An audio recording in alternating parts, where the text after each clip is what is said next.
আজ 20 অগস্ট ভারতের যুব সমাজের দিশারি এবং তথ্য প্রযুক্তি বিপ্লবের ভগীরথ প্রাক্তন প্রধানমন্ত্রী শ্রী রাজীব গান্ধীর 82তম জন্ম জয়ন্তী উপলক্ষে কংগ্রেস সেবা দলের কর্মসূচি রাজীব গান্ধীর মূর্তিতে মাল্যদান করে শ্রদ্ধা জ্ঞাপন করে এবং হসপিটালের সামনে মহিলাদের স্যানিটারি প্যাড বিতরণ করে লেডি ডাফরিন হাসপাতালের সামনে কর্মসূচি মুক্তধারাকে এগিয়ে নিয়ে যাওয়া হয়। রাজীব গান্ধী ভারতের শিক্ষা প্রতিষ্ঠানগুলিকে উন্নত, আধুনিক এবং তথ্য প্রযুক্তি সম্পন্ন করে তুলেছিলেন। লাইফ লং লার্নিংয়ের আদর্শকে সামনে রেখে রাজীব গান্ধী তৈরি করেছিলেন জন বিশ্ববিদ্যালয় ইগনো।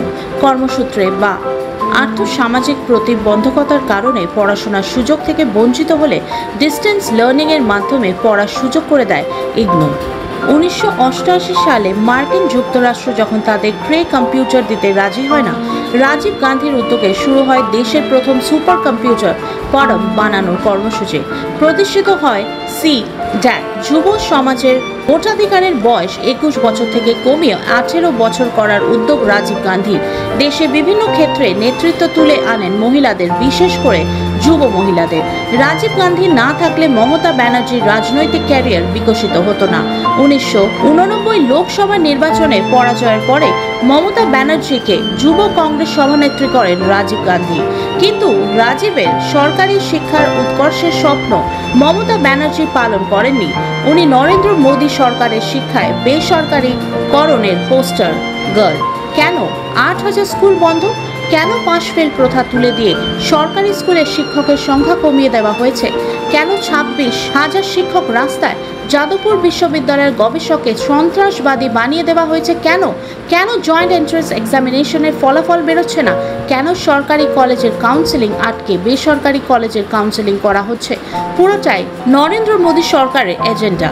পালন করেছেন মমতা ব্যানার্জি। সরকারি শিক্ষা প্রতিষ্ঠান তালা ঝুলিয়ে বেসরকারি প্রতিষ্ঠান ডিগ্রি বেশি দামে বিক্রি করা হবে। প্রান্তিক পরিবারের ছেলে মেয়েটি যেন শিক্ষার আলো থেকে বঞ্চিত না হয়। আজকে রাজীব রত্ন গান্ধী জন্মজয়ন্তী আমরা পালন করছি মুক্তধারা সত্যাগ্রহের মাধ্যমে। শিক্ষাক্ষেত্রে যা দুর্নীতি আমরা দেখতে পাচ্ছি, শিক্ষার অধঃপতনে যাওয়া আমরা দেখতে পাচ্ছি, শিক্ষকদের মৃত্যু আমরা দেখতে পাচ্ছি, শিক্ষকদের অসম্মান আমরা দেখতে পাচ্ছি। আমাদের রাজ্য তথা আমাদের ভারতবর্ষে যে নব্য শিক্ষা এবং নব্য প্রজন্মের দিকে এগিয়ে যাওয়া, নব্য প্রজন্মকে আধুনিকতা শেখানো, তার প্রতিকৃত শ্রী রাজীব রত্ন গান্ধী, যিনি আমাদের দেশকে বিশ্বের আসনে অগ্রণী ভূমিকায় এনে দিয়েছিলেন। আজ সেই দিন আস্তে আস্তে খারাপ দিনে পরিণত হচ্ছে। নরেন্দ্র মোদীর জমানায় আচ্ছে দিনের জায়গায় আমরা বুড়া দিনের স্বপ্ন দেখতে শুরু করেছি এবং তাতে শিলমোহর দিচ্ছেন আমাদের পশ্চিমবঙ্গের মুখ্যমন্ত্রী শ্রীমতী মমতা বন্দ্যোপাধ্যায়। এই মোদি আর দিদির বাইনারি বাংলার মানুষ ভুলে যাচ্ছে না, তারা দেখতে পাচ্ছে, তাদের চোখ খোলা আছে। এই মুক্তধারা সত্যাগ্রহের মাধ্যমে আমরা সকলের কাছে এই সত্যটাই উদ্ঘাটন করতে চাই।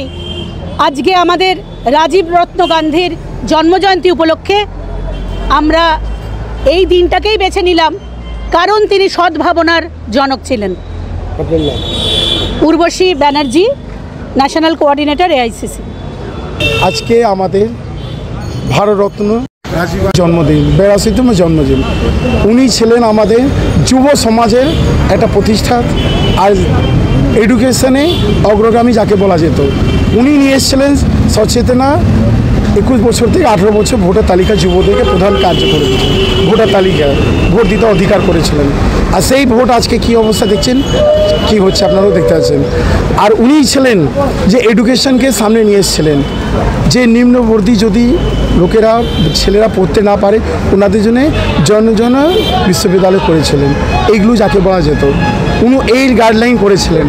উনি করেছিলেন প্রথমে যখন সংযুক্ত যুক্তরাষ্ট্র যুক্তরাষ্ট্ররা ওনারা আমাদের কম্পিউটার দিতে চায়নি, তখন উনি ক্রান্তি নিয়ে এসেছিলেন, আমাদের কম্পিউটার নিয়ে এসে একটা প্রীতম কম্পিউটার নিয়ে এসেছিলেন, ক্রান্তি করে নিয়েছিলেন। উনি এসেছিলেন তখন ইসকো চালু করেছিলেন, উনি আমাদের রূপরেখা, কিন্তু উনি যে শিক্ষাটা চেয়েছিলেন এইখানে ভারতবর্ষে, সে শিক্ষাটা হোক, সেই শিক্ষাটাও হতে পারছে না। আপনি দেখছেন 26,000 শিক্ষক বাইরে, 8,000 স্কুল বন্ধ হয়ে গেছে। এইটা হলো মোদির রূপরেখা, সেই স্বপ্নকে উত্তীর্ণ করছেন কি আমাদের মমতা বন্দ্যোপাধ্যায়। এখানে সেই অবস্থা, ওই লাইনে গাইডলাইনে চলছেন। ওই জন্য আজকে আমাদের রাজীব গান্ধী সত্যাগ্রহ আজকে নিয়ে ওনার চেতনা নিয়ে আজকে আমরা সত্যাগ্রহ করছি। এটা হলো মুক্তধারা ভিতরেই আমরা করছি আন্দোলন দীর্ঘদিন, যে আপনারা দেখছেন এডুকেশন নিয়ে, সেই মুক্তধারা আজকে আমরা রাজীব গান্ধীর জন্মদিনটা বেছে নিলাম, এই সত্যাগ্রহ চালু করলাম। ওনার যে স্বপ্নটা ছিল সেই স্বপ্নটা মমতা ব্যানার্জি মোদি ভেঙে দিয়েছেন। উনি যে নতুন চিন্তাধারা নিয়ে এসেছিলেন মানুষের জন্য, সেই চিন্তাধারাকে মোদি স্বপ্নকে পুরোপুরি মমতা ব্যানার্জি করে দিচ্ছে। এই নিয়ে আজকে আমাদের আন্দোলন সত্যাগ্রহ। পবন পাণ্ডে, আইএনটিসি সেবা দলের সভাপতি।